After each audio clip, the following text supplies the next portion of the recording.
Hoje a gente vai conversar com uma mulher de pulso forte, que é nascida na cidade de Santo André, em São Paulo, é mãe de 5 filhos, avó de 2 netas, é empresária e CEO de 3 empresas. O Zero Alguém de hoje conversa com Madalena Feliciano. Vem com a gente.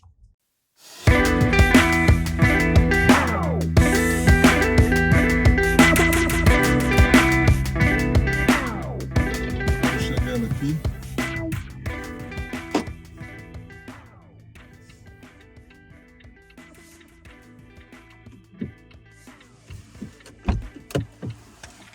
Na frente. Dona Madalena.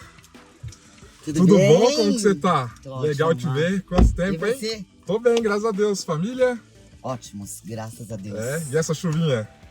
Dia feio, né, menino? Mas tá bom, dia abençoado. Mas a entrevista vai ser linda, né? Vai. Madalena Feliciano, minha amiga. Como estão as coisas em casa, na carreira? Ai, felizmente, depois de toda a turbulência desses 2 anos, pandemia, fecha, abre, lockdown, as coisas estão engrenando novamente. Madalena, eu te conheci em 2016. Eu fiz uma entrevista pela TV Cultura. Nós mantivemos o contato e nosso trabalho aqui é mostrar justamente a importância de você sair do zero, se tornar alguém, construir network. Nosso network, ele continua até hoje, né? E por isso que você cedeu essa entrevista para mim, eu queria agradecer desde já.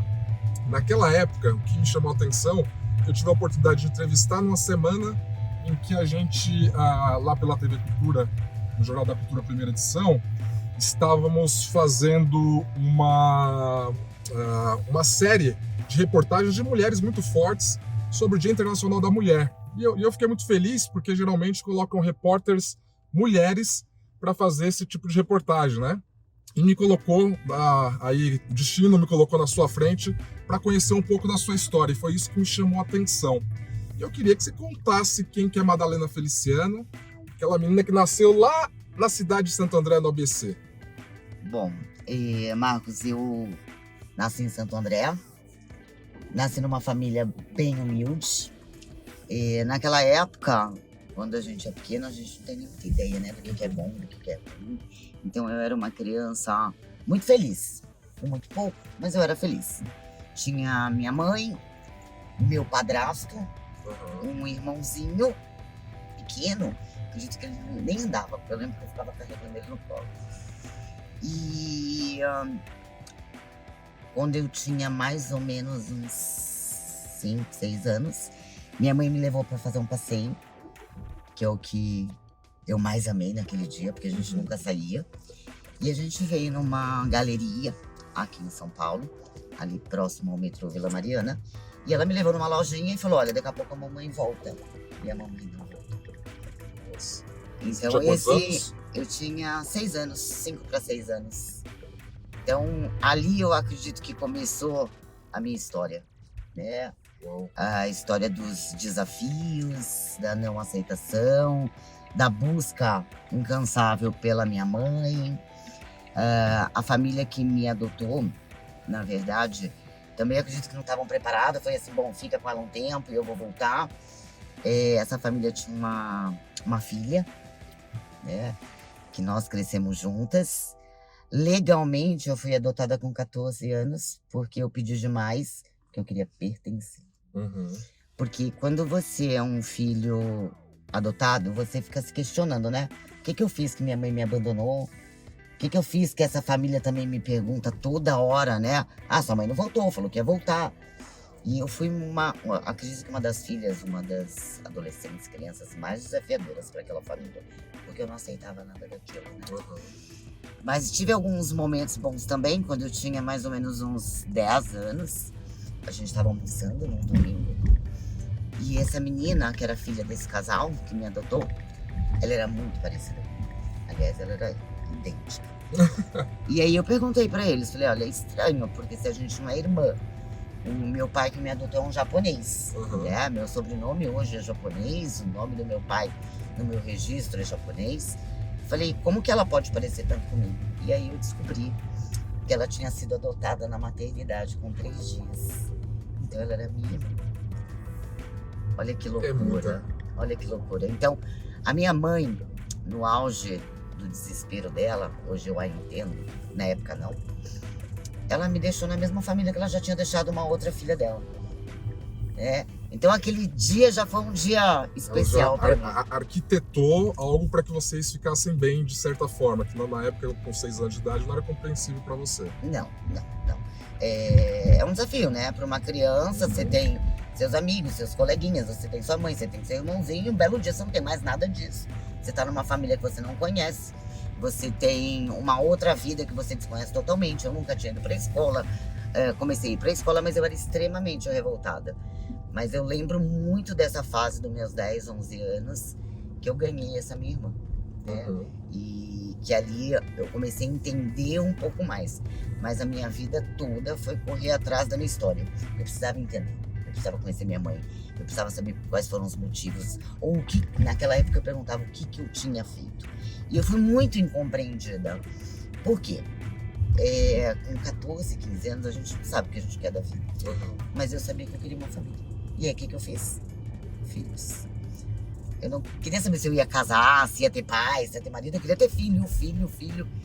E cada vez que eu engravidava, o julgamento é maior ainda, né? Não tem nem pra um, tá grávida de novo, não tá dando conta de cuidar de 2, tá grávida de novo. E assim foi a minha vida, né? Fazendo filhos. E um dia eu fui buscar minha mãe. Fiquei sabendo que ela morava no interior, numa cidade chamada... Sua mãe biológica? Biológica. E eu fui atrás dela. Então, quando cheguei lá, óbvio que não foi o que a gente esperava. Nem pra ela, nem pra mim. Acho que ela não estava preparada pra me receber. Você não tá quantos tava... anos? Hoje? Não, 31. 31. Ela não estava preparada pra me receber, eu não estava preparada pra entender a vida dela, o mapa de mundo dela. E não deu muito certo, né? A gente brigou muito, eu fiquei muito decepcionada e eu acredito que ela também, porque eu joguei muito na cara dela, que ela tinha me abandonado, que isso jamais uma mãe poderia fazer com o filho. Mas também tive a obra do destino, que dentro da casa da minha mãe, eu conheci meus outros irmãos, e um dos meus irmãos tinha um amigo muito bacana. Aí eu sempre falo assim, né? Já tava perdida, já tinha perdido as contas no emprego. Tava com um bebê de 3 meses, com 2 filhos. E eu falei, vou perder uma meia hora com esse menino. E esse menino tinha 22 anos na época. E eu acabei me apaixonando, engravidei novamente. Então, assim, eu acho que Deus fez tudo de uma forma muito... Escreve certo por linhas tortas. Eu conheci meu marido ali. Hoje tô casada há 21 anos. Eu tenho uma filha de 30. E a minha filha, na época, conheceu um amigo do meu marido. E se apaixonou. E ela é casada com ele hoje também há 15 anos. Dá um livro, Dá um livro. Dá um livro, dá filme. E eles estão casados também há 15 anos. Eu tenho minhas 2 netinhas, uma com 13 e uma com 5 anos. Então, assim, quando eu vou visitar a minha mãe, ou meu marido vai visitar a mãe dele, ou minha filha vai visitar a sogra, todo mundo mora na mesma rua. Nossa, que bacana. Na mesma cidade, né? Então as coisas foram entrando nos eixos e eu fui aprendendo a compreender, a entender, a respeitar, a aceitar a minha história, né? E principalmente perdoar a minha mãe, porque o sentimento era meu.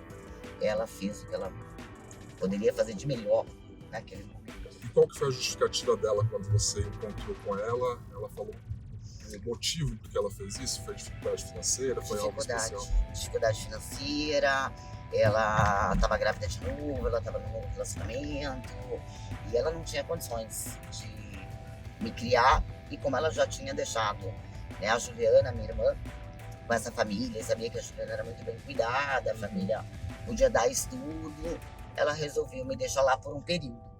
Mas eu acredito que naquele momento ela até pensou, vou voltar para buscar. Mas quando ela apareceu lá de novo, eu já estava maior, já estava bem, tinha meus amigos, né? E entre elas devem ter resolvido, porque é a história que elas contam, né? Uma mãe conta uma coisa, outra mãe conta outra coisa. E a sua mãe biológica com sua mãe adotiva, elas se conheciam? Se conheciam tanto que ela me levou para a mesma família, né? Elas se conheciam. Entendi. Então elas A minha mãe biológica conta uma história, minha mãe adotiva contava outra história, mas por fim felizmente, Deu tudo deu tudo certo. certo. E a Madalena Feliciano de hoje, que é mãe, que é avó, que é uma empresária de sucesso e que já é muito conhecida na mídia, né? Pelo que você exerce hoje, influencia outras pessoas. Você considera que esse fator, esse choque, esse trauma que você carregou na sua vida, e que começou muito cedo, foi com 6 anos de idade, isso te fortaleceu mais, te trouxe do patamar que você está hoje, do sucesso profissional? Olha, Marcos, eu sempre pensei assim, né? Embora eu não entendia muito bem, o veneno era um antídoto. Uhum. Porque eu pensava assim, eu vou dar a volta por cima, eu vou ser uma mulher poderosa, né? Todo mundo vai vir atrás de mim. Sabe assim, vamos falar sem maldade, tá? Uma vingança branca. Uhum. Eu queria que minha mãe me procurasse e falasse, nossa, ela é minha filha. Que meus irmãos me procurassem, né? Então foi alguma coisa que me moveu. Embora eu tenha sido muito revoltada, eu tenha feito estragos enormes na minha vida emocional, né? Eu consegui dar a volta por cima porque eu tinha uma convicção plena e absoluta que eu ia chegar onde eu queria, né? E obviamente, sem saber muito, a vida foi me direcionando, entrei para esse mundo de comportamento humano, fui obrigada por um dos diretores que eu trabalhava a fazer uma formação, né, em comportamento, e ali foi um boom, né? Tipo assim, eu sou vítima da minha história, eu fico repetindo a minha história para mim mesma. Eu tava presa a crenças enraizadas do tipo, tá no sangue, ninguém deu certo da sua família, não é você que vai dar. Quem tem dedo podre para escolher uma pessoa. Você tem dedo podre. Aquela repetição que a gente Repetição encontra muito nos estudos de física quântica, seria Exatamente. isso, né? Então, assim, eu via que eu tava repetindo o mesmo padrão. Até porque é o que eu ouvia a vida toda, não vai dar nada que é certo, vai ser igual a sua mãe, né? Vai ter um monte de filho, vai dar todos eles, né? Você só tá repetindo tudo que sua mãe já fez. E aí, naquele curso, naquele treinamento, eu descobri que não, que eu podia mudar isso. Que eu podia fazer da minha história algo de... até para inspirar outras pessoas. A minha história poderia ser a minha grande superação. E dali em diante eu comecei a me cuidar. Na verdade, me cuidar emocionalmente, entender por que eu estava aqui, onde eu queria chegar, como que eu gostaria de ser lembrada quando eu não estivesse mais aqui, como que eu gostaria que as pessoas falassem sobre mim. E fui estudar. E dos 32, 33 anos, eu vou fazer 50 até agora, eu não parei mais de estudar. Então eu tenho investido muito no meu autoconhecimento, no meu desenvolvimento. Eu era uma pessoa muito agressiva, a melhor defesa, né, naquele momento, o primeiro ataque, então eu atacava todo mundo. Então eu fui uma adolescente muito revoltada e eu brigava com todo mundo. Eu era suspensa das escolas, eu era uma excelente aluna, mas o meu comportamento era zero. Então eu acredito que eu já sou uma mulher extremamente realizada e feliz. Legal, parabéns pela história. E para entender o seu início na vida profissional até você se tornar empresária, como que começou seu primeiro trabalho até você chegar onde você está hoje? Então, logo quando eu tinha mais ou menos uns 22 anos, uma amiga minha me indicou para uma empresa de gestão de carreira e lá eu comecei a trabalhar, né?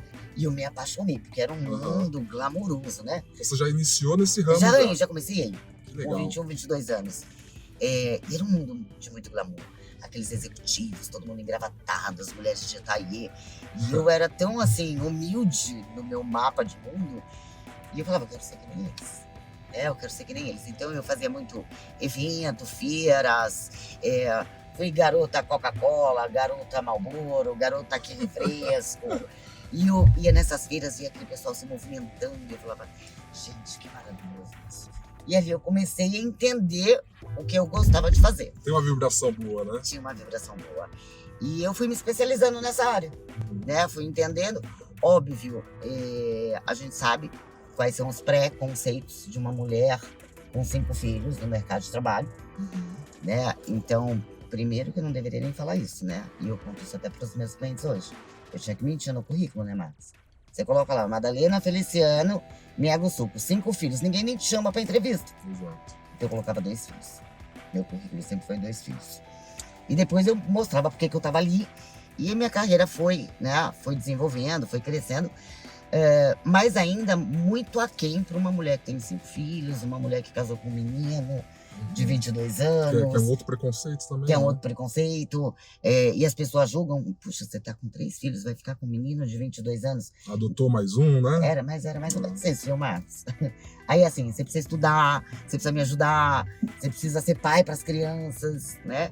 Então, tudo começou já nos 21, 22 anos, eu já entrei nessa carreira. E mais ou menos, foi quando eu fui até atrás da minha mãe e tudo, que eu tinha 30 anos, eu conheci um diretor que me obrigou a fazer uma formação. E eu não queria fazer formação nenhuma comportamental. Eu achava que eu era ótima, que eu me conhecia super bem. Como a Tava gente tudo passa certo. momentos da vida que a gente Não preciso mais disso, nada, né? pra quê? Uhum. Né? Tenho 5 filhos, como é que eu vou ficar 10 dias numa imersão? E aí eu fiz essa imersão de 10 dias, e ali foi um boom, né? Só que chegou um momento que dentro das empresas que eu trabalhava, empresas de gestão de carreira são pequenas, são de donos. Uhum. No final do dia você senta com o dono. Você mata o cara ou você vira sócio, eu não tinha pra onde ir. E eu tinha um desejo enorme de empreender. Desejo enorme de empreender. E o meu pai, como um japonês, o japonês ele é mais conservador. Né? Meu pai foi a melhor pessoa que aconteceu na minha vida. Ele dizia assim, filha, precisa quinto dia útil, dia 20, né? Esse negócio de empreender aqui no Brasil não dá certo. Então você também tem toda aquela bagagem, isso não vai dar certo. Você tem o governo, que é seu sócio, você vai ter o banco, né? As empresas fecham em menos de 3 anos. E tem uma peculiaridade que os pais querem proteger os filhos e essa proteção muitas vezes acaba amedrontando dos desafios, né? A proteção deles, na verdade, é o mapa de mundo deles, é como eles foram educados. Então você precisa entrar numa empresa, fazer uma carreira, ficar lá 30 anos, Exato. ser CLTista, ter todos os benefícios. Mas eu não me encaixava. Eu não me encaixo nesse modelo. Né? Entra às 9, sai às 18h48, eu não me encaixo Correr nesse ali para modelo. bater o ponto e voltar para o almoço, né? Passou um minuto, o chefe vai reclamar. Eu não me encaixava. E aí, um belo dia, eu já tinha perdido o emprego, né? Em função dessa formação, porque depois que eu terminei essa formação, a única certeza que eu tinha é que eu não ia voltar para aquela empresa. Então, eu fui na empresa e agradeci o cara. Ele falou, você tá de brincadeira, você tá pedindo as contas. Tô. Foi a melhor formação que eu fiz na minha vida. Inclusive, descobri que eu odeio trabalhar para você. Imagina o cara dar a solução pra você e de repente aquela solução se voltou contra ele, né? porque aí eu descobri não eram os meus valores, não era a minha missão, eu não gostava daquela empresa, não gostava do estilo dele, eu não gostava da liderança. E aí eu pedi as contas. E óbvio que quando a gente toma uma decisão pela emoção, nem sempre é a melhor decisão, né? Eu pedi as contas, fiquei sem emprego, fui despejada, meu marido era motorista. Você achou a forma, você entendeu o que era, mas tomou uma decisão precipitada sem planejamento. Como é que você vai abrir uma empresa sem R$1? Como é que você vai começar uma carreira sem nada? Né?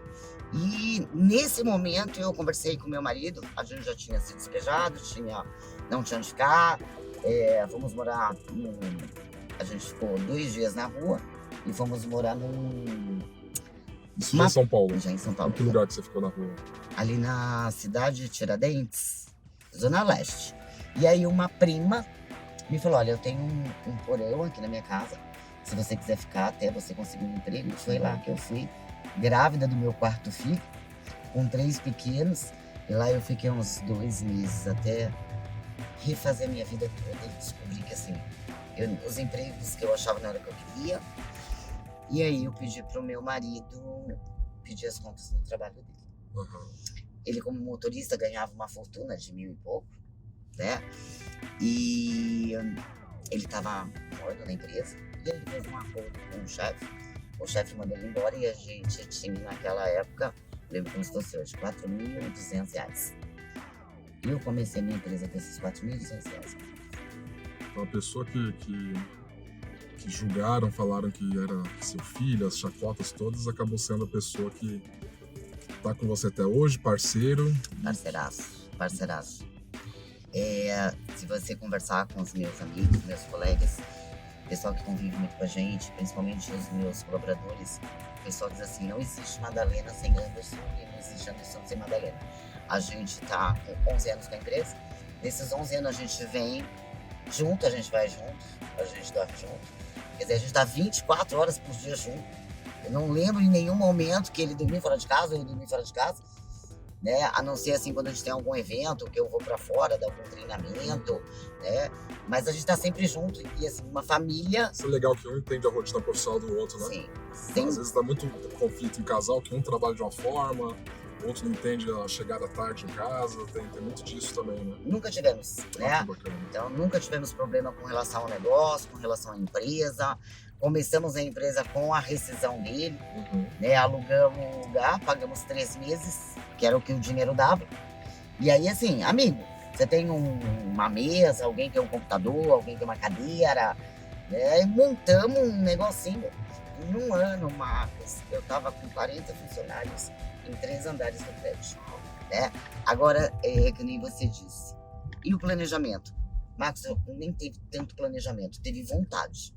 Eu tinha garra, eu tinha vontade de fazer, eu não tinha preguiça, eu trabalhava de manhã, de tarde, de noite, eu trabalhava de segunda a segunda.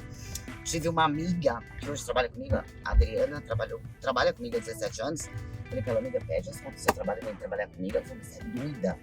Falei, vai dar certo. A Adriana é aquela que é sambista de escola de samba? Não, aquela é a Cláudia. Cláudia. A Cláudia. A Adriana trabalha comigo há muitos anos. A Adriana acreditou no meu projeto de vida e tá comigo até hoje, né? E a gente começou juntas lá atrás. Ela confiou e a empresa cresceu. A empresa cresceu, se tornou um instituto. E aí eu percebi que as pessoas tinham muitas dores como a minha. Que a gente não fala, que a gente não conta, que a gente não expõe, que a gente tem vergonha, ou que a gente nem sabe que tem. A gente esconde da gente mesmo. Nossa própria dor que se torna propósito, né? É. Aquilo que a gente tem vergonha de dizer que acaba sendo o maior tesouro. O maior tesouro. E aí, nos últimos 6 anos, eu estudei saúde mental. Estudei em um dos maiores institutos de hipnose e hipnoterapia no mundo. E nos últimos 6 anos me especializei nisso. Estou finalizando meu MBA em saúde emocional. Abri uma clínica há 4 anos, né? Fora Outliers e IPC, eu abri a clínica. E hoje eu trabalho transformando vidas de pessoas que têm uma história, né, lá atrás, na infância, na adolescência, e que a gente acredita que superou e muitas vezes são as nossas barreiras para prosperar ainda mais e ser feliz, né, por completo. Então esse é o trabalho que eu tenho feito com muita gratidão hoje. Agora a gente vai entrar um pouco na sua especialidade, que é para dar dicas também para as outras pessoas que você acaba inspirando e que vão te conhecer agora e você vai se inspirar também.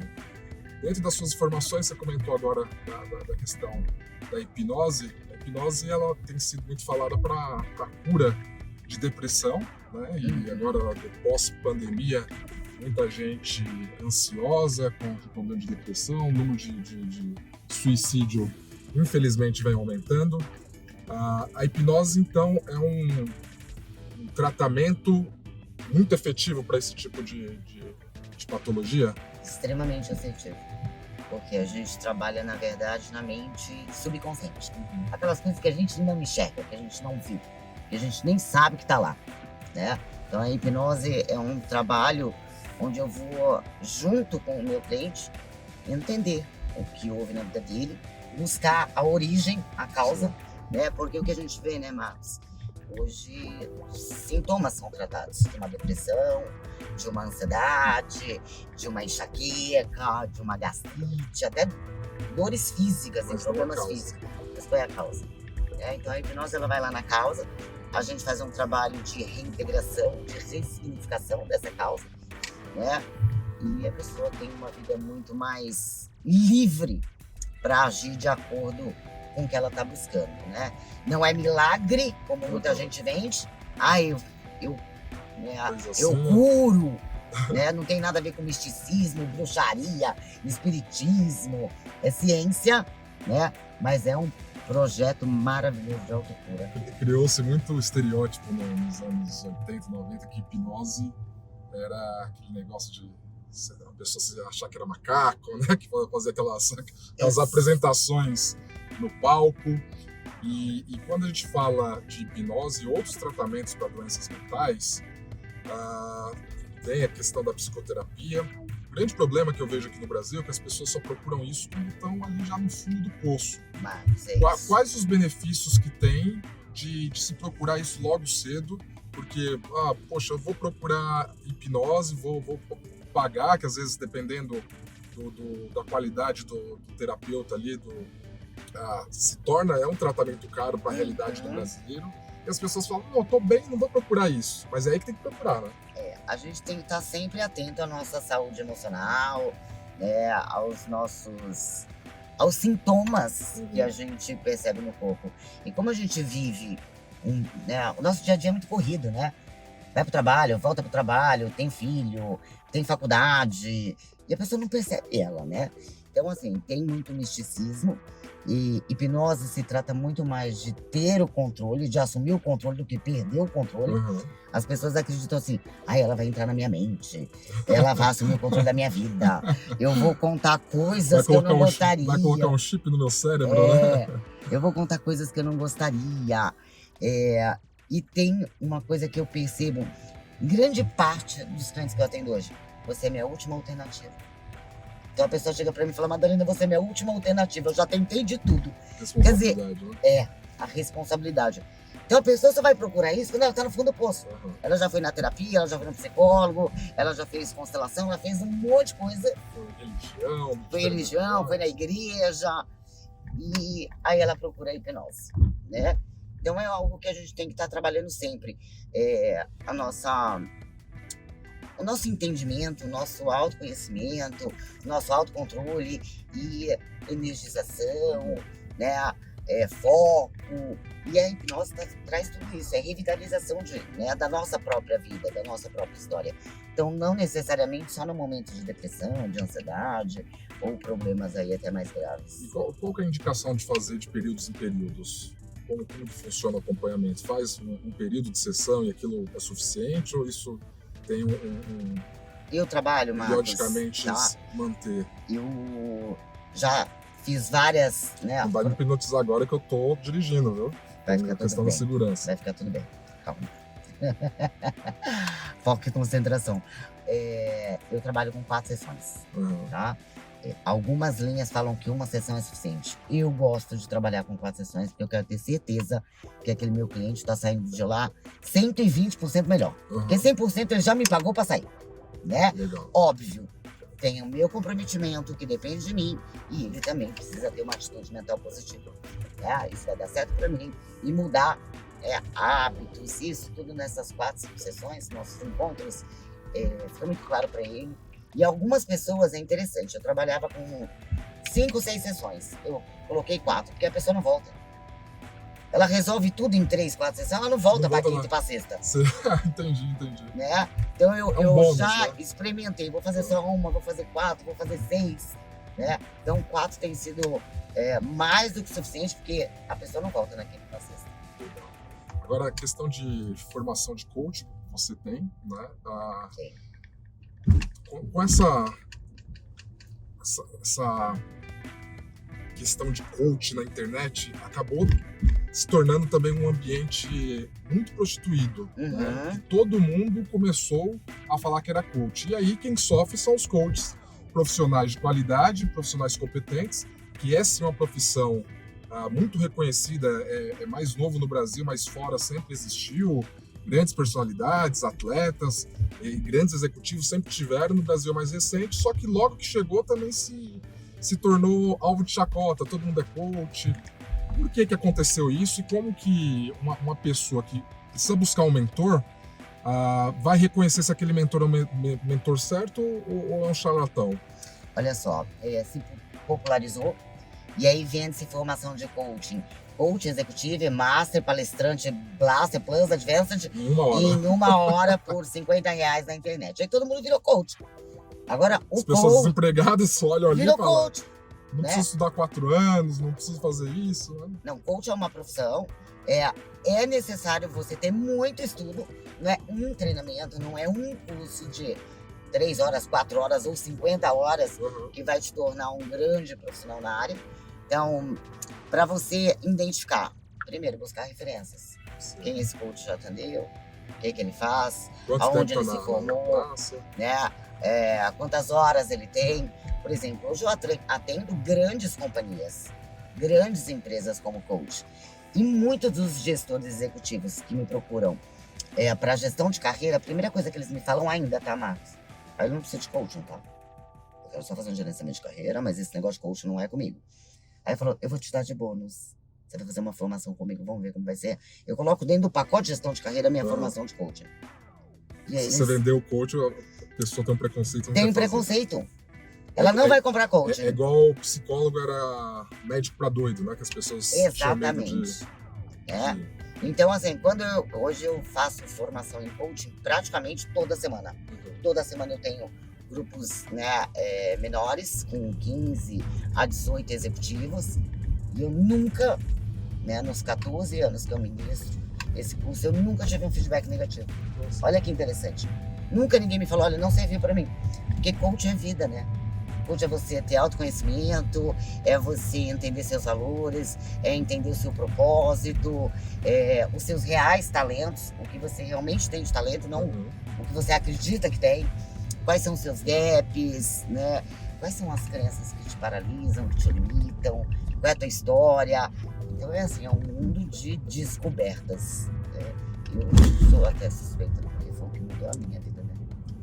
Agora, a dica da Madalena para quem tá começando, que é uma garota não tão jovem, com 6 anos de idade, que foi quando você começou toda a sua história, mas que tá ali com 15, 16 anos, pensando já na faculdade, pensando no que é profissão, e aqueles que já estão ingressos aí no mercado de trabalho, porém não estão felizes, querem mais. Né? Qual que é o caminho a ser perseguido nesse mundo de informações tão malucos que a gente não sabe se vai para a esquerda, se vai para a direita, se sobe ou se desce, se eu faço faculdade ou se eu não faço? Primeiro, a gente entendeu o que a gente ama. Então tem uma pergunta que eu sempre faço assim, o que você gosta tanto de fazer que você faria de graça? Essa é a pergunta de $1 milhão. O que você gosta tanto de fazer que você faria de graça? Porque é tanta formação, é tanta indicação, é o pai e a mãe, é o professor, é no ensino médio, o que você vai ser quando crescer, o que você quer fazer. A gente fica pressão social muito grande. Muito grande, né?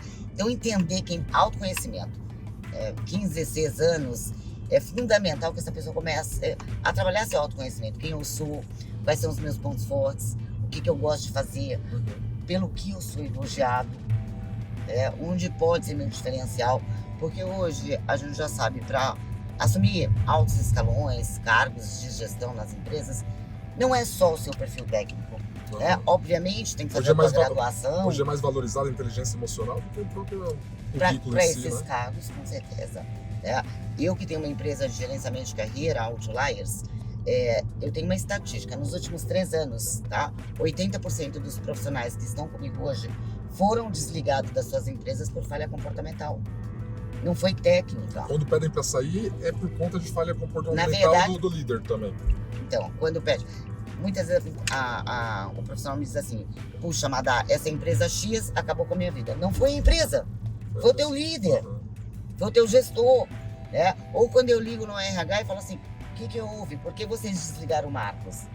Né? Aí o RH falou, olha, Madalena, eu vou te dizer, mas assim, não tem nada que desabone.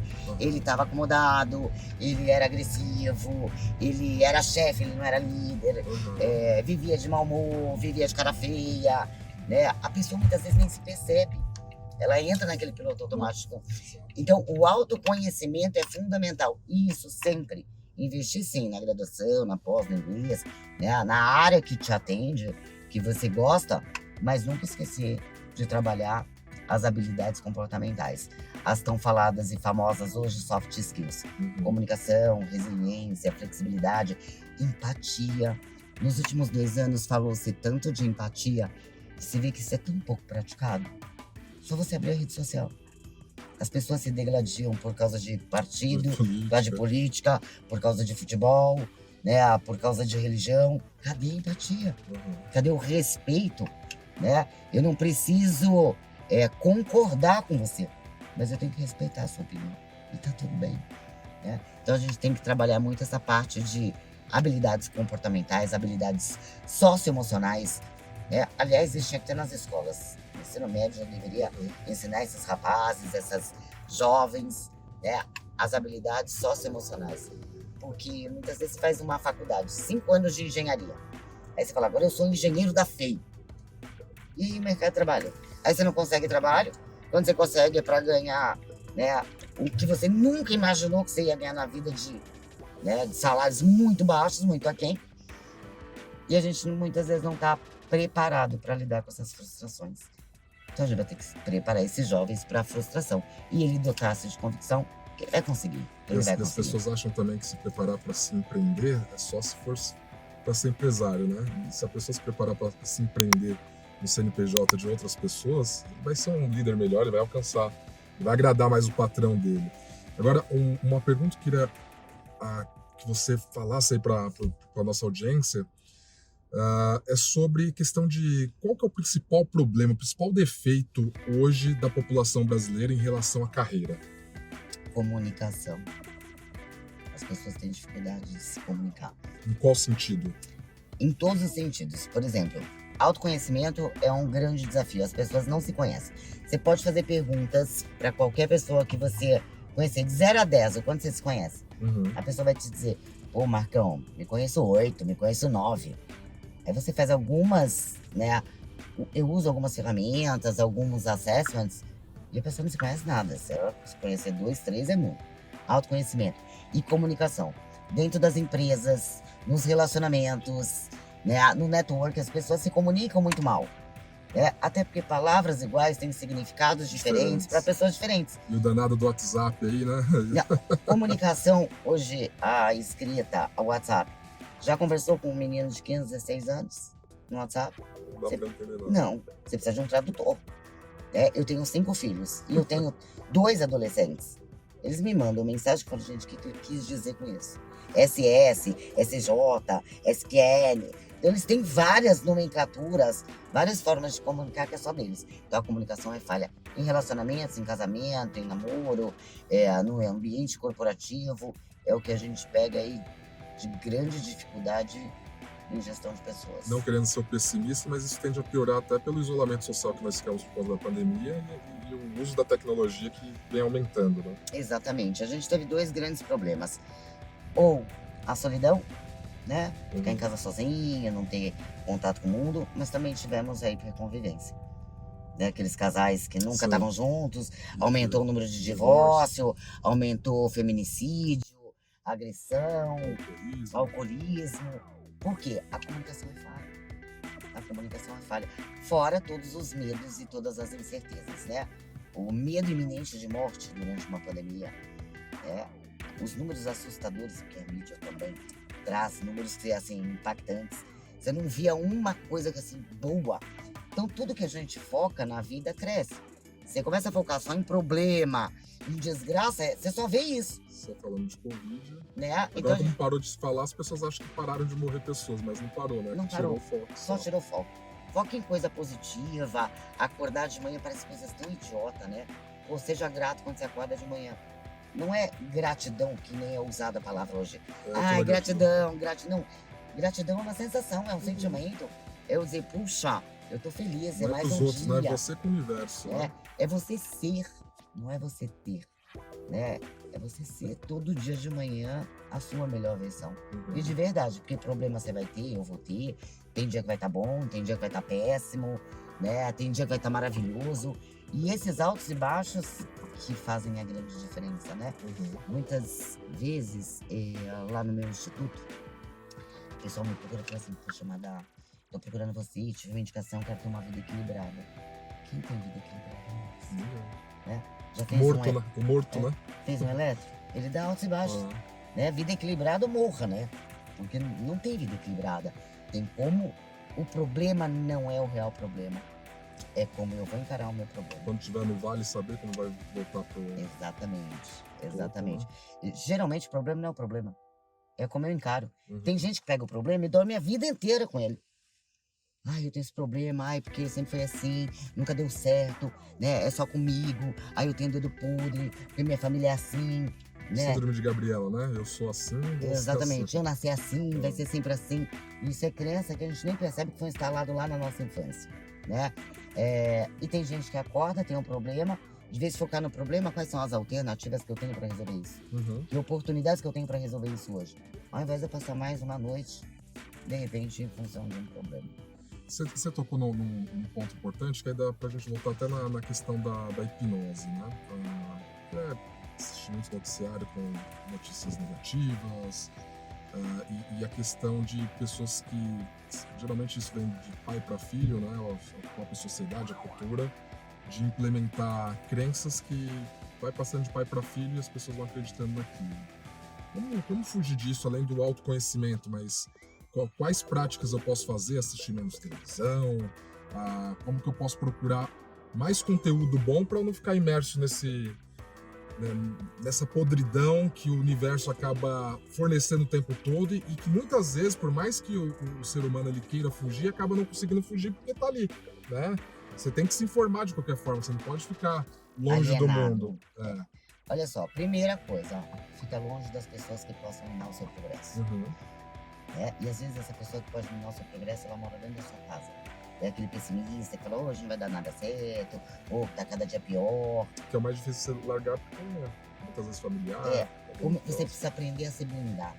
A minha mãe adotiva, ela foi uma pessoa maravilhosa, mas ela era uma pessoa extremamente pessimista. Então eu falava assim, mãe, tá tudo bem hoje? Mesma merda que ontem. Mãe, tá tudo bem hoje? Empurrando com a barriga.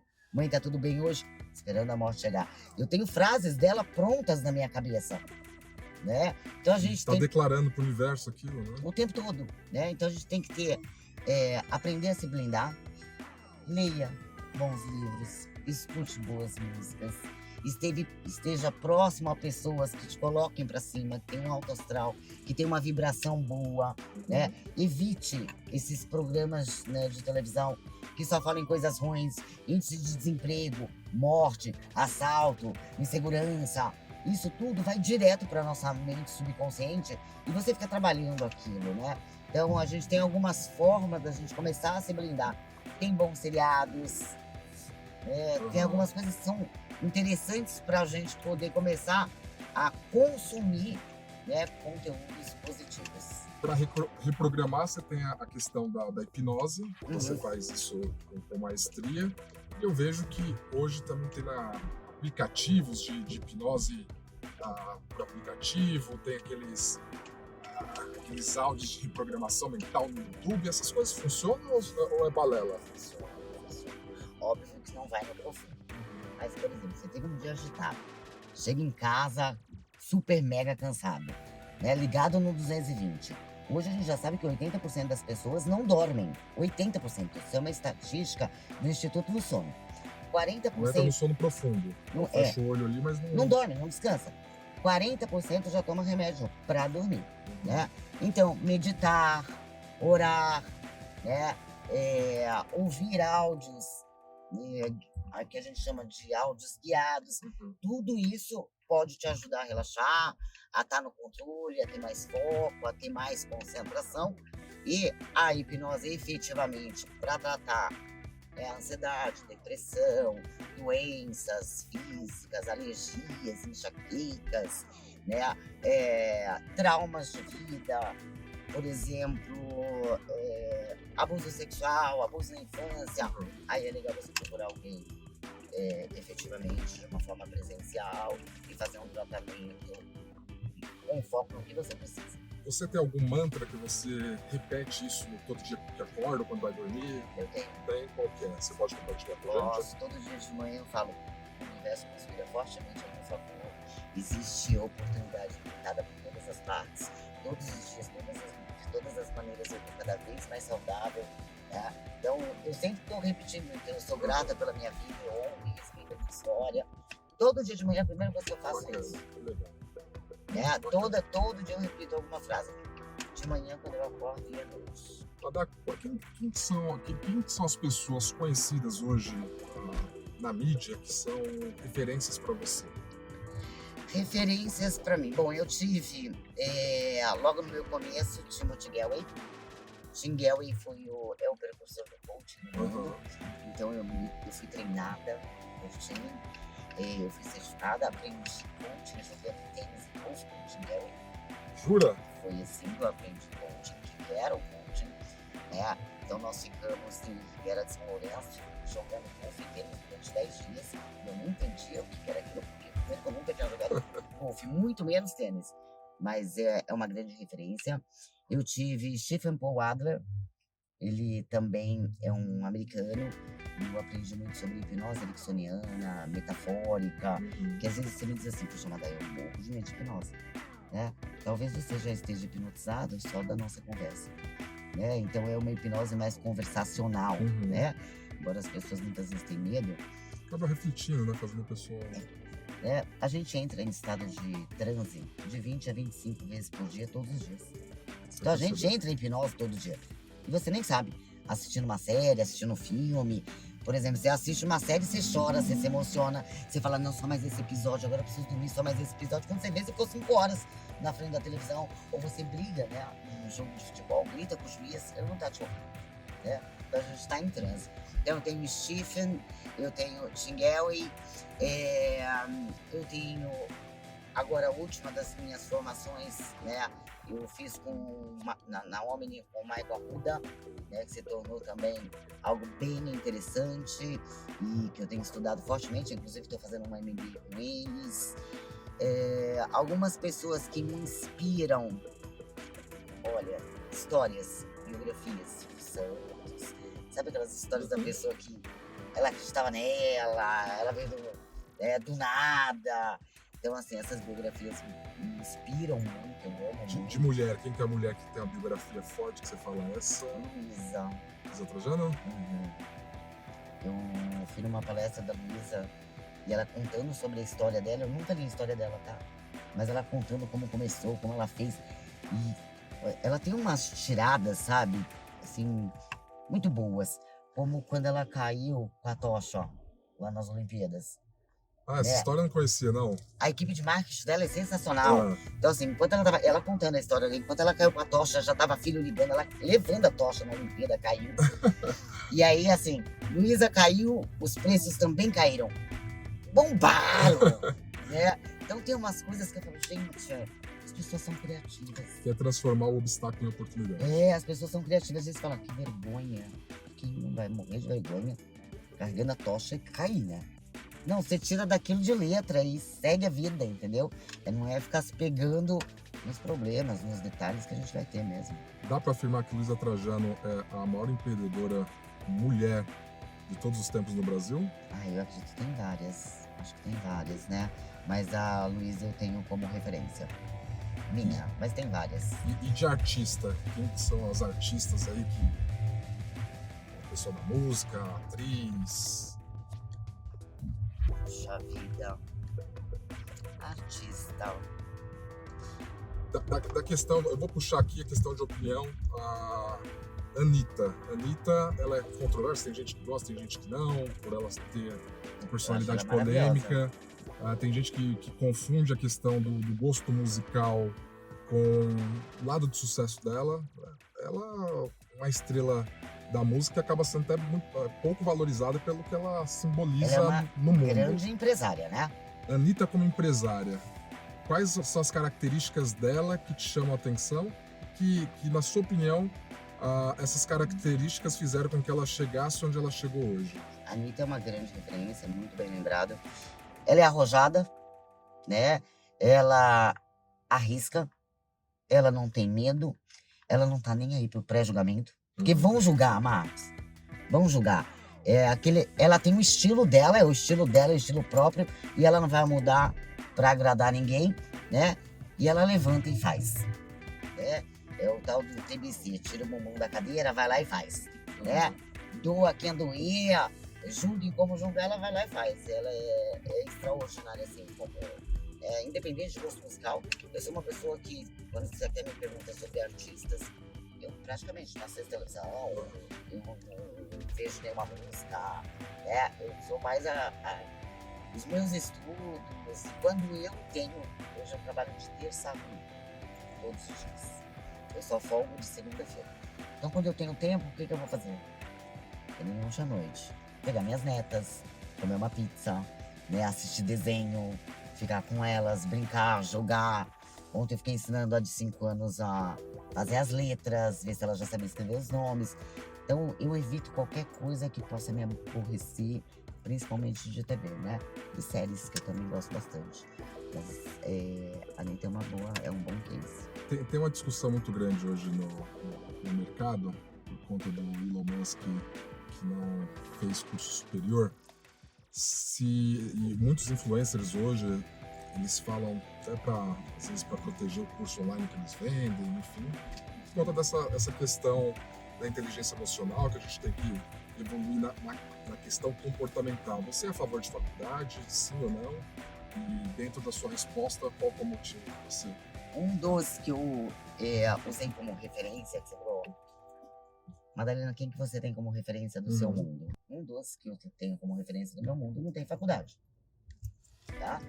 E o cara, né, é extraordinário como empresário, como mentor, como orientador, né? Então, eu sou a favor que a pessoa estude sim, que ela faça a faculdade, mas não é a faculdade que vai fazer a diferença na vida dela. Não é a faculdade que vai fazer a diferença na vida dela. Eu conheço extraordinários profissionais que têm o ensino médio, e eu conheço profissionais que têm mestrado, doutorado, PhD e que mal estão colocados no mercado de trabalho. Como eu conheço no meu bairro, empreendedoras, mulheres com filhos, que abriram seu salãozinho, que abriram culinária, principalmente agora na pandemia. Todo mundo, o povo brasileiro é criativo, né? Todo mundo deu um jeito, cara. Os caras começaram a vender no prédio bolinho em pote, né? Refeição em casa.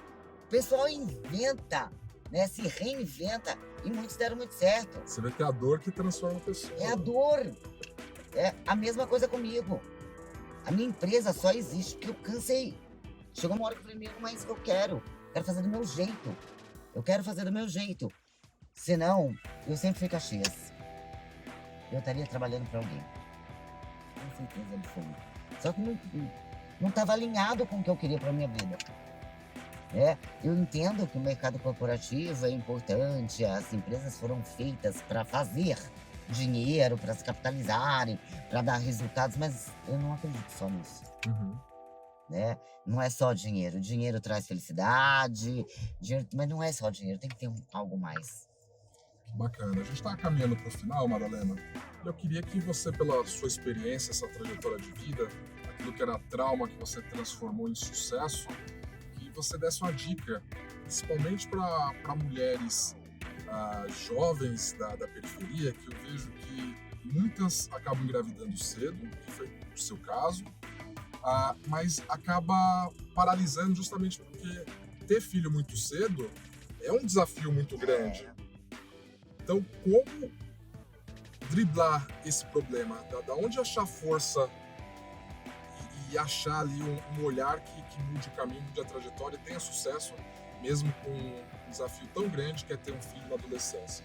A primeira coisa seria informação, né? Se a gente pudesse evitar ter um filho na adolescência, fazer um caminho que é orientado, seria extraordinário. Agora, eu não vou dizer que ter um filho na adolescência não é o caminho correto. Eu fui mãe com 17 anos, fui avó com 35. Só que eu fiz o trabalho inverso, né? Eu primeiro tive filho, comecei a estudar com 31. Então eu comecei a estudar muito tarde. Então é acreditar nos seus sonhos, acreditar em você, se dotar de convicção plena e absoluta. Eu vou conseguir. Vai dar certo. Ficar longe das pessoas que minam o progresso, porque é o ambiente que a gente está inserindo, a forma de ver o mundo, as crenças que tem, isso muitas vezes podem influenciar negativamente. E ter um plano para a tua vida. E às vezes você tem um plano enorme, né, Marcos? Mas ele começa com o primeiro passo. Hoje de manhã eu estava pensando sobre isso. Meus grandes sonhos. Meu primeiro grande sonho era ser mãe. Eu queria ser mãe. Então eu tenho um diário, quando eu tinha 16 anos, tempo acumulado dos meus 10 filhos.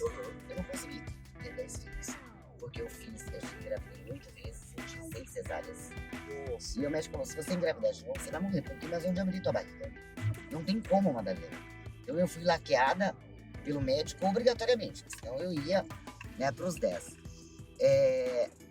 Então, meu primeiro grande sonho, que era a maternidade, que era conquistar minha família, eu tenho. E eu tenho meu segundo grande sonho, que é ter a minha casa.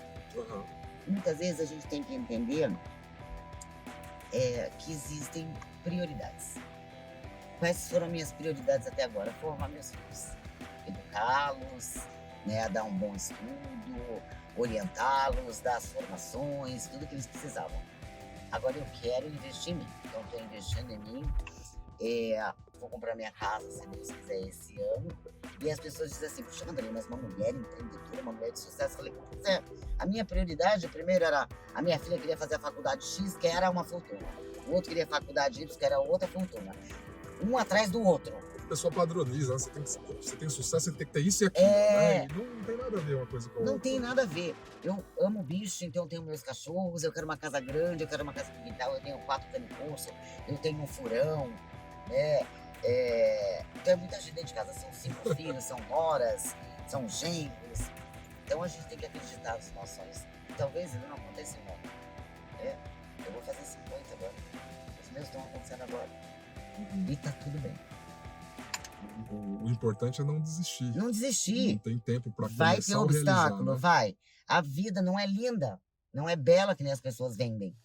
Nossa, você tem que saber viver, porque a vida é maravilhosa. Não, vai ter movimento que vai ser péssimo, vai ser horroroso. O mundo vai te virar as costas, as pessoas vão te apontar o dedo, as pessoas vão te julgar, né? Só que você tem que dar dotada de convicção, né? Mas eu sou mais eu vou conseguir. Você falou de convicção, como não confundir convicção com teimosia? Porque às vezes a pessoa ela tá teimosa, mas ela acha que aquilo é convicção. Tá. Teimosia, ela, dependendo do aspecto, ela pode ser até boa. Não dá pra você ser um visionário, como eu conheço alguns. Aí vou investir, tá vive investindo, vive criando coisas que não estão alinhadas com o propósito e não segue. Abro aqui, desisto, faço isso aqui, desisto. Não, você precisa entender. Para isso, a gente volta na questão do autoconhecimento, o que eu gosto tanto de fazer, pelo que eu sou elogiada, né? Como eu quero ser vista daqui 5, 10, 15, 20 anos, né? Qual o impacto que eu quero causar no mundo, na vida das pessoas. Então, algumas respostas são simples, né?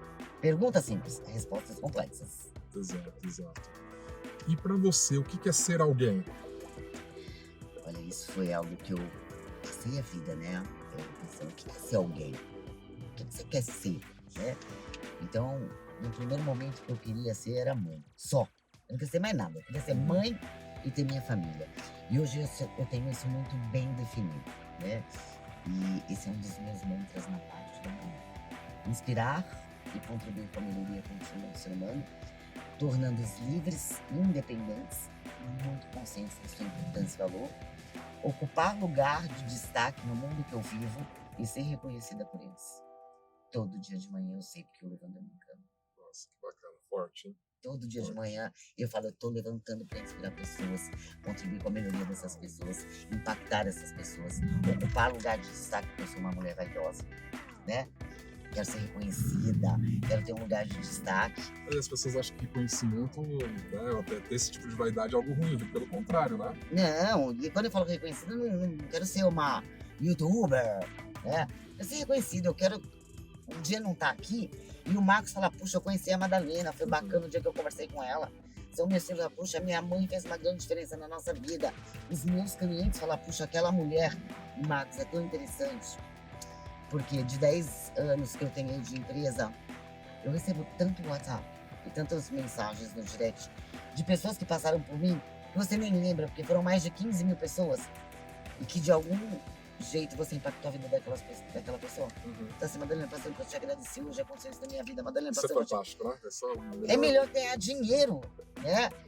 É isso, né? O que é ser alguém. É eu inspirar outras pessoas, é eu contribuir com a melhoria delas, é elas perceberem que elas são livres, são independentes e elas são importantes e elas têm valor. Que eu muitas vezes falo. E pra gente finalizar, as pessoas confundem muito sonho com fantasia, assim como eu estava falando de convicção e teimosia. Sonhar tem que sonhar mesmo, tem que ser convicto, só não dá para viajar na maionese, né? Poxa, eu quero ser jogador de futebol, sonho em ser jogador de futebol, a coisa que eu mais gosto, porém, eu já tenho 30 anos de idade, 40 anos de idade, para você iniciar como profissional, você tem que ter 17, 18 anos de idade. Então, as pessoas confundem muito essa questão. Qual que é a maior fantasia do brasileiro que faz com que ele não conquiste as coisas? Esse seu exemplo é extraordinário, né? Quero ser jogador de futebol, tenho 30 anos.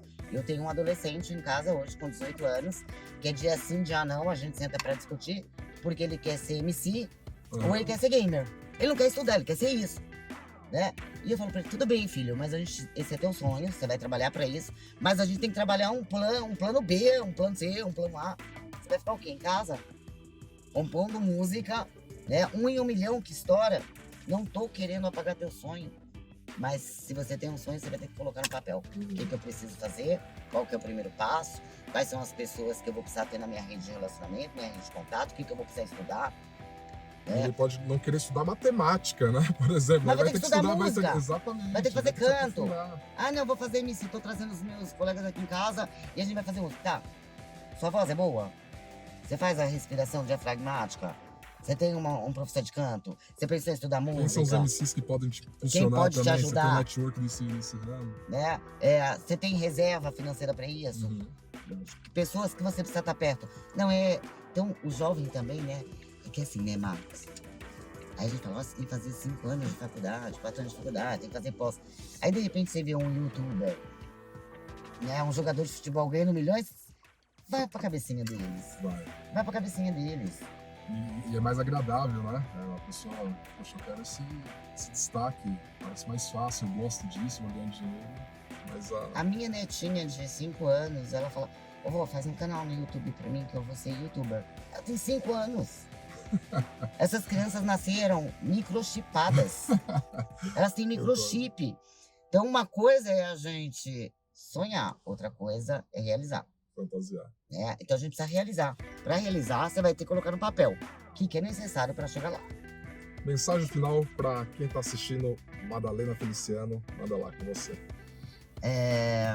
Primeiro eu quero agradecer, foi maravilhoso estar aqui com você nesse dia, conversando sobre um pouco da minha história.